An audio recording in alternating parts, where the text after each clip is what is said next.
Bill O'Reilly was talking about the Iran peace deal with Brit Hume, and he said something that's raised some eyebrows. Bill, that Congress at some point will have a definite up or down say in an important part of this, and that will be the expected removal, which Iran very much wants, of the sanctions that Congress imposed. So the president has got to go to Congress at some point on this anyway, and I think it's fair to expect that whatever the details of this agreement, if there is a final agreement, will be looked at, brought to the public, and debated and acted on. And I think it's a good question whether in the end the president will be able to pull this off. Here's what I don't want. I don't want the press, because I don't trust the press.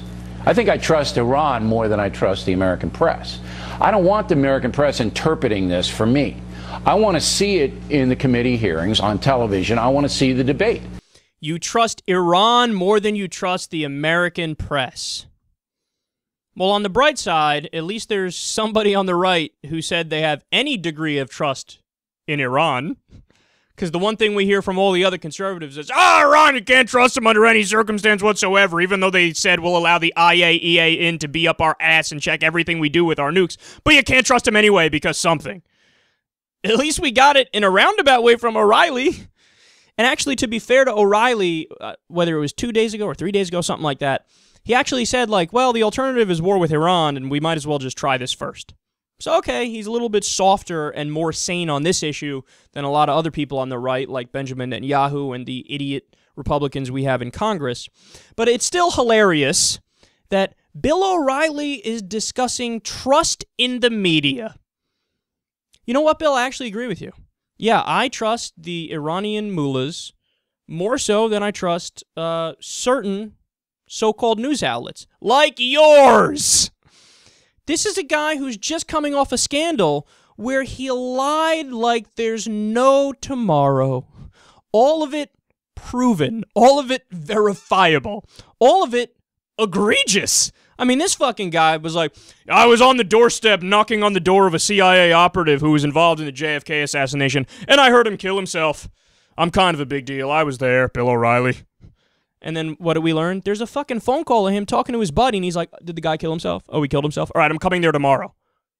If you were there, why would you need to call and ask? And how could you possibly come the next day? That doesn't make any sense. He said, oh, I was overseas, and I saw nuns get shot in the back of the head. I saw it. I was in El Salvador. Come to find out, that incident happened in late 1980. He showed up in 1981. Dude, you're just embarrassing. You're an absolute embarrassment. And that's only some of the lies. The lies go on. I saw people in Ireland blow up their fellow citizens. I saw the religious war. It was crazy. It was wild. And what did he change that to when they found out he wasn't there during the war? I saw pictures of people blowing up their friends and relatives. There was a war in Ireland. I saw the pictures of it when I went there. And this guy's talking about trust. He's talking about trust in the media. Dude, you're the biggest liar out there.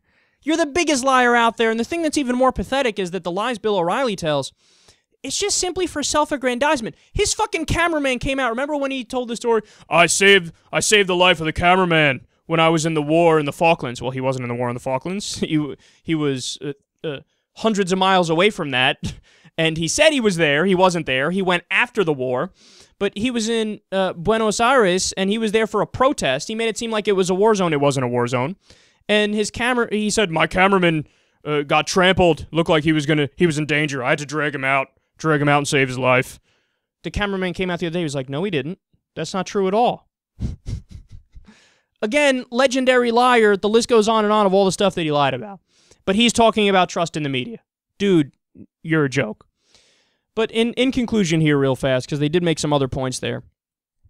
This concern now all of a sudden from Congress, like, we need to approve everything about the Iran deal, because that's how it works. That's how the government works. We need to approve anything before it happens. Understand that? That's how it works. It's funny you're saying that, but meanwhile, with the war in Syria, where we are fighting ISIS in Syria, where Obama sent troops, on that one, you're refusing to have a vote. Weird. Now, why are they refusing to have a vote on that one? Because when it goes to shit, they want to be able to say, we didn't vote for it. It was Obama who did it all himself. Blame him. Blame the Democrats. Now, obviously, they're all in favor of the action because they're all in favor of war all the time, always. But they're not voting on it because they don't want to be on the record.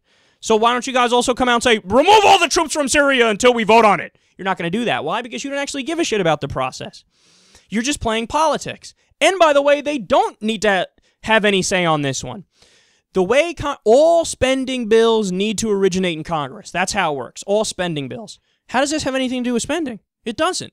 You're telling me there's no precedent for presidents making peace deals and treaties with foreign nations and not every step of the way going through Congress? You're wrong if you say that. You don't know how the government works if you say that. So now all of a sudden, out of nowhere, they're like, we need to approve it so that we can reject it. And O'Reilly's like, I wouldn't trust this media. I would trust Iran more than the media. Tough guy, you don't need to go to the media to listen to facts about the bill. How ridiculous is this guy? You know where we got our information from? The State Department. The State Department laid out everything in detail. Here's what the deal is. Take a look at it. Bullet point form, everything's there. All the numbers, all the different levels of enrichment, everything is there. Bill O'Reilly's like, I don't trust the media to report on this accurately. Okay, don't, but go to the State Department thing and read it. I can't deal with these guys.